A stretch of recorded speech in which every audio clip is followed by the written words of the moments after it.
एक मिनट में जिंदगी नहीं बदलती, लेकिन एक मिनट सोचकर लिया गया फैसला पूरी जिंदगी बदल देता है।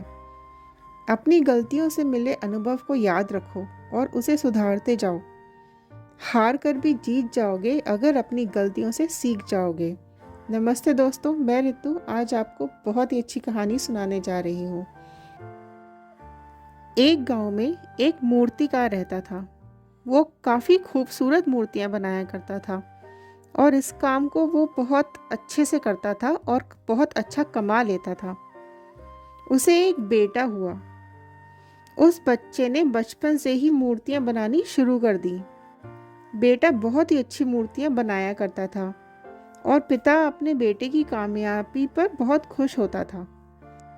लेकिन हर बार बेटे की मूर्तियों में कोई ना कोई कमी निकाल दिया करता था। वह कहता था, बहुत अच्छा किया, लेकिन अगली बार इस कमी को दूर करने की कोशिश करना। बेटा भी कोई शिकायत नहीं करता था। अपने पिता की सलाह पर अमल करते हुए अपनी मूर्तियों को और बेहतर करता जाता था।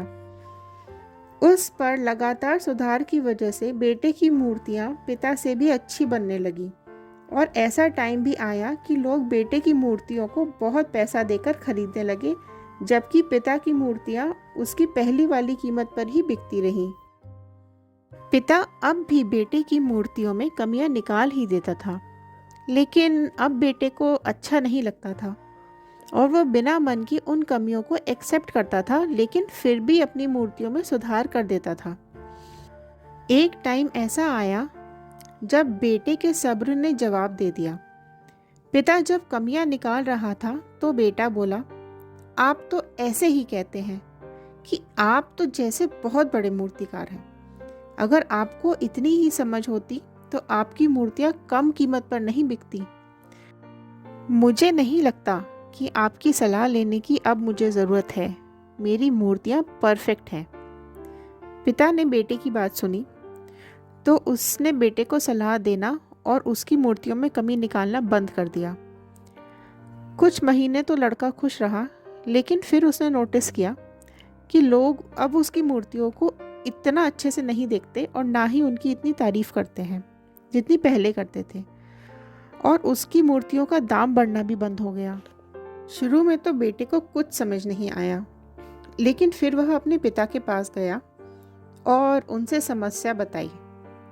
पिता ने बेटे को बहुत शांति से सुना, जैसे कि उसे पहले ही पता था कि एक दिन ऐसा आएगा कि बेटा उसके पास आकर यह बात बोलेगा।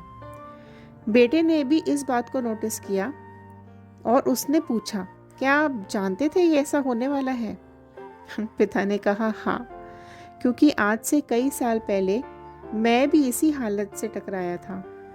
बेटे ने सवाल किया, तो फिर आपने मुझे समझाया क्यों नहीं? पिता ने जवाब दिया, क्योंकि तुम समझना नहीं चाहते थे। मैं जानता हूँ कि तुम्हारी जितनी अच्छी मूर्तियाँ मैं नहीं बनाता, और यह भी हो सकता है कि मूर्तियों के बारे में मेरी सलाह गलत हो, और ऐसा भी नहीं है कि मेरी सलाह की ही वजह से तुम्हारी मूर्तियां बेहतर बन रही हों। लेकिन जब मैं तुम्हारी मूर्तियों में कमियां दिखाता था, तब तुम अपनी बनाई मूर्तियों से संतुष्ट नहीं होते थे और तुम खुद को बेहतर करने की कोशिश करते थे, और वही बेहतर होने की कोशिश तुम्हारी कामयाबी का कारण था। लेकिन जिस दिन तुम अपने काम से संतुष्ट हो गए और तुमने ये मान लिया कि अब इनमें और बेहतर होने की गुंजाइश नहीं है, तो तुम्हारी ग्रोथ रुक गई। लोग हमेशा तुमसे बेहतर की उम्मीद रखते हैं, और यही कारण है कि अब तुम्हारी मूर्तियों के लिए तुम्हारी तारीफ नहीं होती। बेटा थोड़ी देर चुप रहा, फिर पिता से सवाल किया, तो अब मुझे क्या करना चाहिए? पिता ने एक लाइन में जवाब दिया, असंतुष्ट होना सीख लो। मान लो कि तुम में हमेशा बेहतर होने की गुंजाइश बाकी है। यही एक बात तुम्हें हमेशा आगे बेहतर होने के लिए इंस्पायर करती रहेगी और तुम्हें हमेशा बेहतर बनाती रहेगी।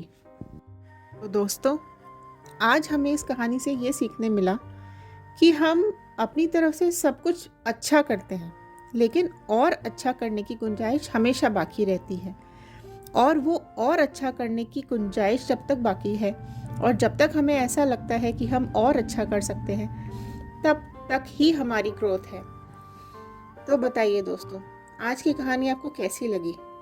कमेंट करके बताइएगा और इस कहानी को अपने दोस्तों के साथ शेयर ज़रूर कीजिएगा ताकि इस कहानी से वो भी कुछ सीख लें। अगर आपके पास भी कोई ऐसी कहानी हो तो आप हमसे शेयर कर सकते हैं। और आगे अच्छी कहानियाँ सुनने के लिए लाइक, शेयर और सब्सक्राइब करें। कमेंट बॉक्स में ज़रूर लिखिएगा कि आज की कहानी आपको कैसी लगी। चलिए, आज के लिए बस इतना ही। नमस्ते।